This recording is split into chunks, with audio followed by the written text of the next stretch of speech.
পাৰ্থ চাওক যে কেন্দ্ৰীয় ট্ৰেড ইউনিয়ন ফেডাৰেশ্যন আৰু কেন্দ্ৰীয় কিষাণ মৰ্চাৰ যি আহ্বান চকা বন্ধৰ যি আহ্বান দেশজুৰি ইতিমধ্যে সেই ব্যাপক প্ৰভাৱ দেখিবলৈ পোৱা গৈছে আৰু অসমতো মটৰ শ্ৰমিক সন্থাৰ যি যৌথ মঞ্চ সেই যৌথ মঞ্চ ইতিমধ্যে অসমত সেই আহ্বানৰ প্ৰতি সমৰ্থন জনাই প্ৰতিবাদত নামি পৰিছে। তেওঁলোকৰ কেইবাটাও দাবী আছে আৰু তাৰ ভিতৰত যি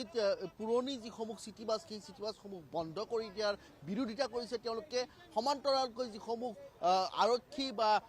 পৰিবহণ বিভাগে যিসমূহ জৰিমনা বিশেষ সেই জৰিমনাসমূহৰ ক্ষেত্ৰতো তেওঁলোকৰ বিৰোধিতা আছে আৰু কেইবাটাও এই ধৰণৰ দাবী লৈ আচলতে ইতিমধ্যে তেওঁলোকে এই প্ৰতিবাদ সাব্যস্ত কৰিছে। আৰু কেৱল প্ৰতিবাদেই নহয়, ৰাজপথত যিসমূহ বাণিজ্যিক বাহন আছে সেই বাণিজ্যিক বাহনসমূহকো তেওঁলোকে এক প্ৰকাৰ বাধা প্ৰদান কৰিছে। বাণিজ্যিক বাহনসমূহ চলাৰ ক্ষেত্ৰত তেওঁলোকে বাধা প্ৰদান কৰা আমি দেখিবলৈ পাইছোঁ আৰু ৰাজপথত যাৰ বাবে আজিৰ দিনটোত বাহনৰ চলাচলৰ সংখ্যা যথেষ্ট কম। আমি এই মুহূৰ্তত প্ৰতিবাদকাৰীসকলৰ প্ৰতিক্ৰিয়া লোৱাৰ যত্ন কৰিম। মই আপোনাৰ ওচৰলৈ আহিছোঁ। মূলতঃ কি দাবী আৰু যিসমূহ দাবী আপোনালোকে উত্থাপন কৰিছে এই দাবীসমূহ পূৰ্বেও আপোনালোকে দাবী উত্থাপন কৰি আহিছে, কিন্তু চৰকাৰে কোনো ধৰণৰ ভ্ৰূক্ষেপ কৰা দেখিবলৈ পোৱা নাই, কোনো ধৰণৰ দাবীসমূহক সন্মান দিয়া দেখিবলৈ পোৱা নাই আৰু যাৰ বাবে আপোনালোকে এটাৰ পাছত এটা প্ৰতিবাদ সাব্যস্ত কৰি গৈছে। সম্পূৰ্ণ বেলেগ। আজি দেশজুৰি সাধাৰণ ধৰ্মঘটৰ সমৰ্থনত আজি দেশজুৰি সাধাৰণ ধৰ্মঘট ভাৰতবৰ্ষৰ সমস্ত ট্ৰেড ইউনিয়নসমূহে আজি দেশজুৰি সাধাৰণ ধৰ্মঘট দিছে। আমি অসমকে ধৰি ভাৰতৰ সমস্ত মটৰ শ্ৰমিক সংগঠনসমূহেও এই সাধাৰণ ধৰ্মঘটক সমৰ্থন কৰিছোঁ আৰু এই সমৰ্থনত অসমতো আমি চকা বন্ধ দিছোঁ। অসমত চকা বন্ধত কেইটামান মূলত দাবী যে আজি ৩৫ বছৰ হ'ল ৰাজ্য চৰকাৰে মটৰ শ্ৰমিকৰ আইন এতিয়ালৈ কাৰ্যকৰী হোৱা নাই।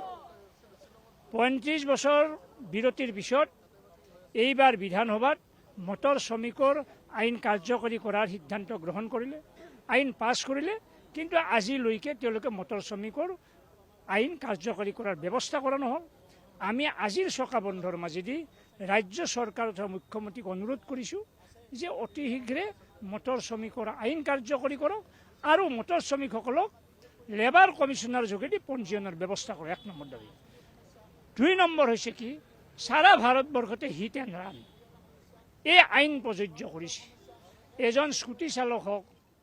এজন চিটি বাছৰ ড্ৰাইভাৰ হওক, এজন অটো ড্ৰাইভাৰ হওক, এজন টুৰিষ্টৰ ড্ৰাইভাৰ হওক, যে সমস্ত যদি বাইকো চলাইছে তেতিয়াহ'লে যি হিট এণ্ড ৰান এইটো ভয়ানক ক'লা আইন ভাৰতবৰ্ষত আনিছে।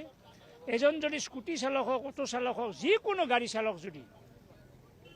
ৰাস্তাত চলি থকা অৱস্থাত যদি দুৰ্ঘটনাত এজন মৃত্যু হ'ব লগা হয় তেনেহ'লে তেওঁ মৃত্যু হোৱা ব্যক্তিজনক হস্পিটাললৈ লৈ যাব লাগিব আৰু হস্পিটাললৈ আহি তেওঁ থানাত আত্মসমৰ্পণ কৰিব লাগিব। আত্মসমৰ্পণ কৰাৰ পিছতো 10 লাখ পৰ্যন্ত জৰিমনা। যে এই যে আইন আনিছে, যে এই আইন তুমি বাতিল কৰিব লাগে। অসমত আমি বিশেষ কৰি যে গোটেই পৰিবহণ ব্যৱস্থা আজি ব্যক্তিগত মালিকৰ হাতত দিছে, যি ব্যৱস্থা আজি পৰিবহণ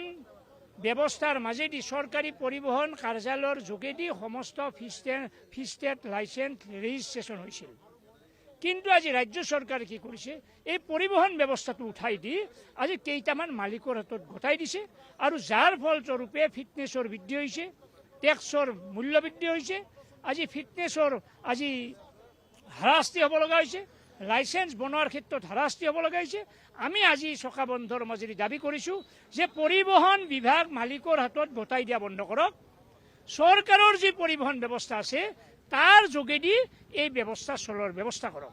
তাৰ উপৰি আজি আমি অসমত চকা বন্ধৰ মাজেদি আমি ৰাজ্য চৰকাৰক আমি দাবী কৰিছোঁ যে আজি বিভিন্ন ক্ষেত্ৰত সাৰা অসমতে আজি মটৰ শ্ৰমিকৰ ওপৰত হাৰাশাস্তি, যি হাৰাশাস্তি আজি সুদূৰ বৰাক উপত্যকা হওক, ধুবুৰী হওক, আজি সমস্ত আজি আপাৰকে ধৰি যে মটৰ শ্ৰমিকৰ ওপৰত হাৰাশাস্তি বন্ধ কৰিব লাগে। তাৰ উপৰি আজি যে গুৱাহাটীকে ধৰি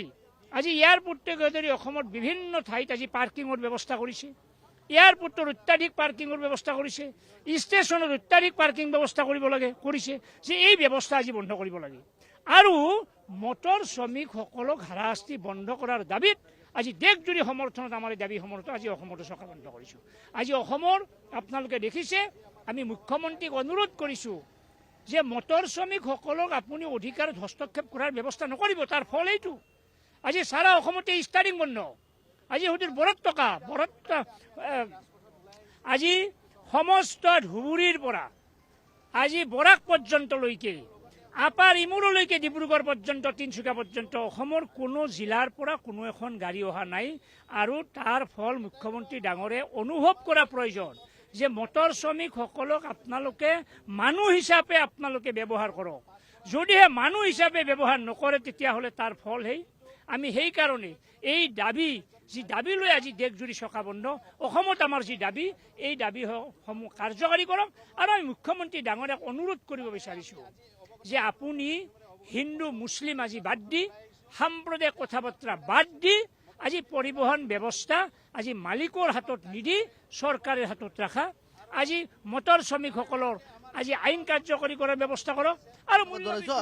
এই ধৰণে কেইবাটাও দাবী লৈ আচলতে এই ধৰণে প্ৰতিবাদ সাব্যস্ত কৰা দেখিবলৈ পোৱা গৈছে আন এগৰাকী প্ৰতিবাদকাৰী আছে আপোনাৰ ওচৰলৈ আহিছোঁ কেইবাটাও দাবী আৰু এই দাবীসমূহ আজিৰ দাবী নহয় পূৰ্বেও এইসমূহ দাবীক লৈ আপোনালোকে প্ৰতিবাদ কৰি গৈছে বিভিন্ন সময়ত এই দাবীসমূহ উত্থাপন কৰিছে আজিৰ মূলতঃ কি দাবী আৰু কিমান সময় চলিব আপোনালোকৰ এই প্ৰতিবাদ এইটো কাৰ্যসূচী আমাৰ 24 ঘণ্টীয়া কাৰ্যসূচী ৰাতিপুৱা 5 বজাৰ পৰাই মানে অহাকালি ৰাতিপুৱা 5 বজালৈকে আমাৰ 24 ঘণ্টীয়া আমাৰ চকা বন্ধ কাৰ্যসূচী সৰ্বভাৰত জুৰি আমাৰ চলি আছে আৰু সেই কাৰ্যসূচী আমি আজি খানাপাৰা স্থিত আমি ইয়াতে আমি প্ৰতিবাদী কাৰ্যসূচী ৰূপায়ণ কৰি আছোঁ কথা আছে কি আমি যিখিনি সমস্যা আছে আপোনালোকে সকলোৱে জ্ঞাত জানে যে সংবাদ মাধ্যম যোগে আপোনালোকে প্ৰচাৰ কৰি আছে যিখিনি আমাৰ সমস্যা আছে সেই সমস্যাসমূহ প্ৰচাৰ কৰি থকাৰ পিছতো এতিয়ালৈকে চৰকাৰে কোনো ধৰণৰ গুৰুত্ব দিয়া দেখা নাই আৰু মটৰ শ্ৰমিক আজি চাওক আমি আঁচনি চৰকাৰখনে কিমান ধৰণৰ আঁচনি দিয়ে কিন্তু মটৰ শ্ৰমিকসকলক এতিয়ালৈকে এখন যিখন আঁচনি নেকি বিধানসভাত পাছ হোৱাৰ পিছতো আমাৰ এই মানে কাৰ্যত আমি কাৰ্যকৰী কৰা নাই সেই চৰকাৰক আমি এই যিখন আঁচনি কিয় এতিয়ালৈকে আমাৰ কাৰ্যকৰী নহ'ল এতিয়া চৰকাৰক আমি অনুৰোধ জনাইছোঁ যাতে অতি শীঘ্ৰে মটৰ শ্ৰমিকৰ আঁচনিখিনি অতি শীঘ্ৰে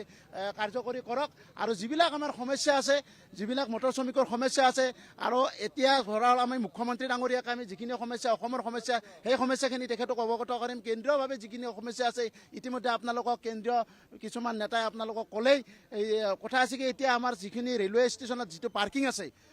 যিটো ৰেলৱে ষ্টেচনত পাৰ্কিং সংযুক্ত হ'বলৈ চেষ্টা কৰিম আৰু এনেকৈ দেখিবলৈ পোৱা গৈছে 24 ঘণ্টীয়া চকা বন্ধৰ প্ৰভাৱ পৰিছে মিশ্ৰিত প্ৰভাৱ ঠায়ে ঠায়ে বহু ঠাইত যান বাহনৰ বাবে অসুবিধাত পৰিছে এতিয়া সাধাৰণ পথচাৰী